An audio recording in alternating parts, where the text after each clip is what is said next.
So this is what's really interesting. It's not just, hey, people are eating a lot of hummus. It's also how it might revolutionize the farming industry here in the U.S. So chickpea farming is now a $115 million business, but you have to compare that to just $55 million just 3 years ago, right? So it is definitely growing.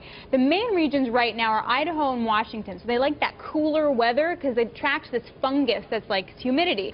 But now East Coast farmers want to get in on this action. They want to get it, but you know what? Virginia, really hot. So the question is, how do you create the right kind of chickpea to grow in an environment that can fend off the disease in order to sort of move production around the United States? Okay, so farmers in Virginia are pretty happy. What about companies? Which companies are making the most money off of Tom loving hummus? All right, well, really, we're looking at Sabra here. It's a joint venture of PepsiCo and Israel Strauss Group. It started back in 1986 in Queens. And it now has and it has the world's largest hummus factory right now in Richmond, Virginia, where they're undergoing an $86 million expansion. So for some, you know, how much market share do they have? They have 60%. Total sales of refrigerated spreads, so that's mostly hummus, is up 15% over the last year. $582 million. Does hummus work with shots of tequila? Hummus can work with anything. I particularly like it with carrots. Actually, it's interesting you bring that up, because in all seriousness, Sabra is trying to partner with the NFL to become the official spreader and dipper of the National Football League. For real, that's what they want to do. Yeah, so they're kind of they're trying to mainstream. They're trying to mainstream. It's really interesting. So wait, their strategy then is to go big, to go mass market, really. Yeah, and the reason how they're doing that is free samples, because like we said, a lot of people don't even know what hummus is. They have to kind of teach you how to do it. But the growth rates here is serious. I mean, seriously, we make jokes about it, but when you look at corn plummeting and you look at wheat, corn, acreage substitution, this is a cash crop. $115 million cash crop compared to $77 billion for corn. I mean, this is a fraction of the corn industry. What acreage here does in it the US. replace?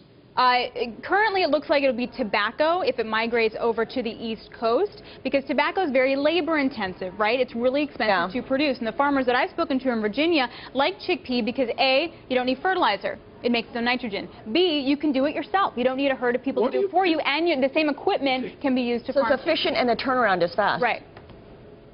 Tom? What do you put in hummus? Is it olive oil and crushed chickpeas? You can put, traditionally, it's tahini and chickpeas and lemon juice. Now, to be fair, the hummus we make here, I think a lot of Israelis would say that's not real hummus. And that's kind of, and I actually spoke to Rohan Zohar. Hummus right now. I spoke to Rohan Zohar, who's the CEO of Sabra, to kind of get his idea of where the business is going. So take a listen. The hummus category several years ago was a small category. It was a category that's something like $50 million category. Today, after 6 years, we're talking about $800 million of category. Sabra today, we are representing 60% of the market. We are able to grow something like 20, 30, 40% every year. So we double our business every second year.